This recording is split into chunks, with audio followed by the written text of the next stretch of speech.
بسم اللہ الرحمن الرحیم۔ السلام علیکم۔ کہانی شروع کرنے سے پہلے میری آپ سے گزارش ہے، اگر آپ میرے چینل پر نئے ہیں تو اسے سبسکرائب کیجئے اور بیل نوٹیفیکیشن کو بھی آن کر لیں تاکہ دلچسپ اور بہترین کہانیوں کا سلسلہ بر وقت آپ کو ملتا رہے۔ بھنگڑ کی کہانی۔ حج کے زمانے میں چند لوگ طواف کر رہے تھے۔ ایک شخص کعبے کا پردہ پکڑے یہ کہہ رہا تھا کہ میں دعا کرتا ہوں کہ وہ اپنے شوہر سے ناراض ہو جائے اور میں اپنی حسرت پوری کر لوں۔ جب حاجیوں نے یہ سنا تو ابو الحجاج کے پاس لے گئے جس نے اسے پھانسی کا حکم دیا۔ وہ کہنے لگا، پہلے میری کہانی سن لی جائے، اس کے بعد جو تیرا جی چاہے کر۔ ابو الحجاج امیر الحجاج نے کہا، ٹھیک ہے، تو بیان کر، میں سنتا ہوں۔ اس شخص نے کہا کہ اے امیر، میں بھنگڑی ہوں، خون اور گندگی ادھر سے ادھر لے جانا میرا کام ہے۔ ایک دن کا واقعہ ہے، اپنے گدھے کو لادے ہوئے لے جا رہا تھا، کیا دیکھتا ہوں کہ لوگ بھاگے جا رہے ہیں۔ ان میں سے ایک نے مجھ سے کہا کہ اس گلی میں گھس جاؤ ورنہ تجھے قتل کر دیں گے۔ میں نے کہا، آخر معاملہ کیا ہے؟ یہ لوگ کیوں بھاگ رہے ہیں؟ ایک شخص بولا، بڑے آدمی کی بیوی یہاں سے گزر رہی ہے، اس کے غلام راہگیروں کو مارتے ہیں، سب کو بھگاتے ہیں۔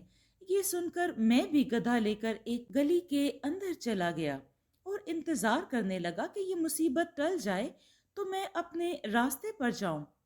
میں نے دیکھا کہ نوکروں کے ہاتھوں میں ڈنڈے ہیں۔ تقریباً 20 عورتوں کے درمیان ایک عورت ہے جو نہایت حسین و جمیل ہے۔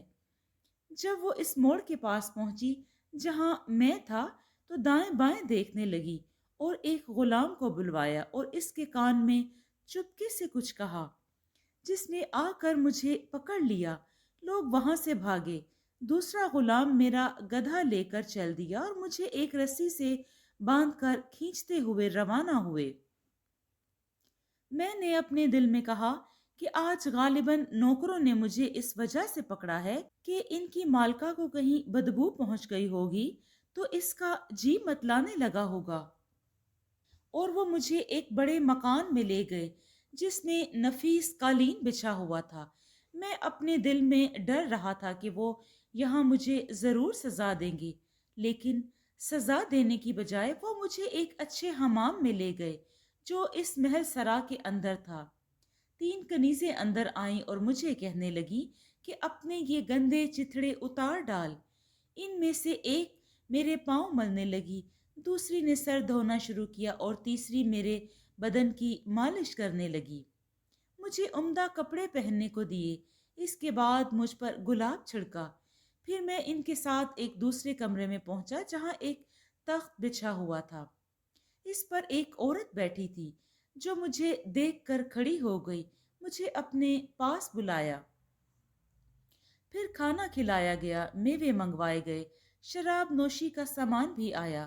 ایک کنیز ہمیں شراب پلانے اور گانے بجانے لگی، یہاں تک کہ ہم دونوں مدہوش ہو گئے۔ پھر ایک کمرے میں ایک قالین بچھایا گیا۔ پھر عورت میرا ہاتھ پکڑ کر وہاں لے گئی اور ہم دونوں صبح تک ساتھ سوئے رہے۔ پھر اس نے پوچھا کہ تیرا مکان کہاں ہے؟ پھر ایک رومال میں بندھی کچھ رقم دی۔ میں اس کے پاس سے نکل کر اپنی جھونپڑی میں پہنچا، رومال کھولا تو اس کے اندر 50 تولے سونا تھا۔